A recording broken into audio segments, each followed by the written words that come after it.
Let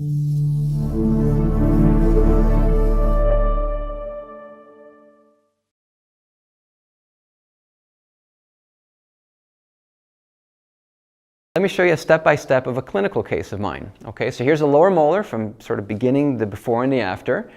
And so let's start off with the sealer placement. Okay, so canals you're fully instrumented, irrigated, dried the canals, you're good now to obturate. Let's first paint the canals, just a little bit of sealer. Again, how much sealer? Less than what you think. Now, at this point when you're putting in your sealer, if you're new to using the GuttaCore system, this is a nice little point to sort of mentally start thinking about, okay, now imagine this as being my GuttaCore. Okay, so in your mind, this is almost like a rehearsal for placing the GuttaCore inside the canals. Remember, you're going to put in a paper point, just brush the walls gently with very little sealer. You're not touching the walls of the endo axis. That's all you need to do when it comes to obturating. So you got a little bit of sealer to act as a lubricant. Now we're going to put our carrier-based obturation, the GuttaCore, in the oven. It takes about 15 seconds or so. So it's not that long, just enough time to maybe just for you to make sure clinically that everything's in order around you, you got what you need around the patient. And when the light on the top right side will start to blink, that little circle over there, then it means good, we're ready, it's warm enough, and now we're going to take out the obturator and grab it with the cotton plier, and I'm actually looking at the marker on there, the built-in ruler. That's where I know where to break it off. That's not just an arbitrary me breaking this off. And you see the speed within which I take the obturator from the tooth, from the oven to the tooth. So just a nice flow within several seconds, put it in the tooth, and you see the speed that I'm putting it inside the canal. So I'm counting to about 7,000, 8,000 sort of seconds, and we're done, and that's it. So once it comes out of the oven, you grab the obturator, carry it over to the tooth, and on you go. It's not as if you have to be rushed, but at the same time, don't start spending half a minute and fiddling around with the obturator, because it will cool off. But it's simpler than you think. You don't have to get nervous. It's a paper point. It's just a really beautifully engineered paper point made out of really nice gutta percha. Okay? So that's consistent from the oven over to the tooth. I'm going to show you again this thing later on in the webinar. Now, in this case, imagine I want to obturate, or you want to obturate this mesial root. The reason why I want to show this particular tooth is because you can see how the mesial canals, they merge apically. So you wonder, okay, how is this going to obturate one canal when the other canal is joining it? So what I want you to note is there's a paper point in the bottom canal. So it's the mesiobuccal canal here, and you see that the other mesial canal doesn't have a paper point in it. As I put in the gutta percha in the canal, I want you to look at the paper point. I want you to see what happens to that paper point. It actually comes up all of a sudden.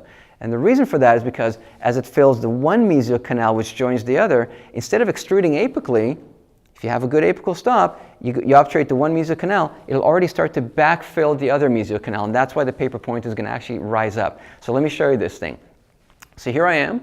I've got my warm GuttaCore that's just about to come out of the oven.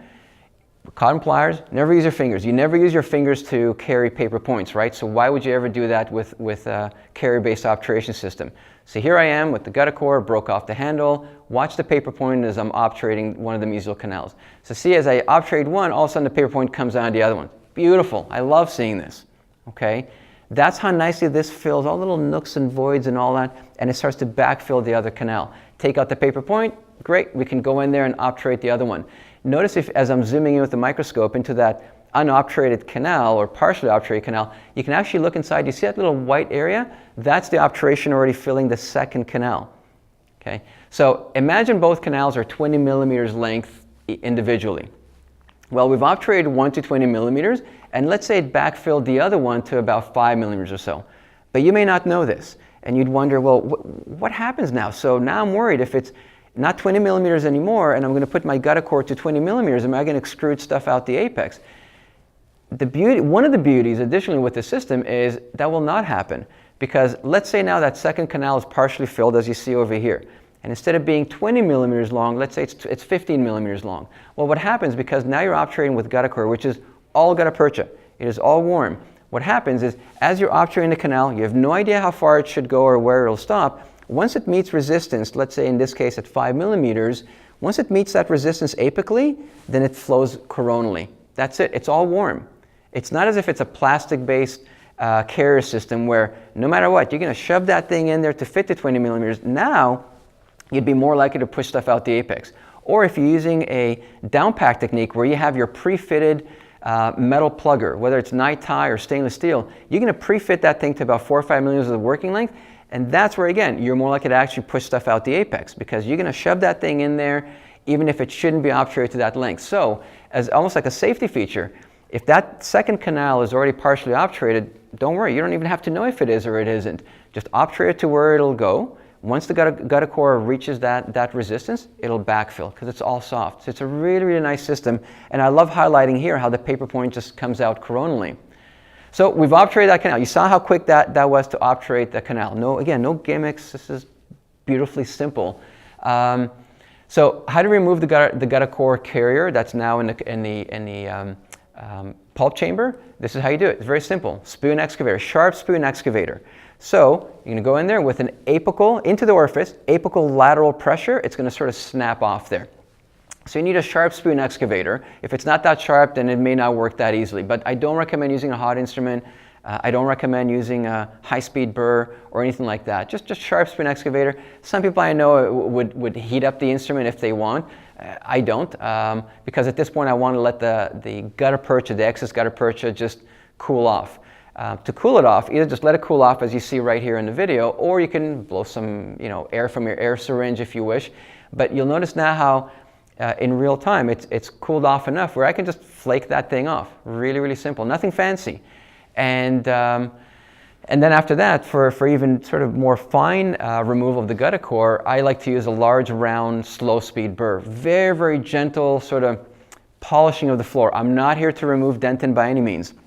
But you'll see in a moment how I just used that large round burr with the slow speed just to sort of flake off anything that's excess on there. So use whatever system you want. I'm not forcing you to use one system or another, but this is what's really worked very nicely for me. So here with a slow speed burr, I'm just barely brushing the floor. Really, really simple.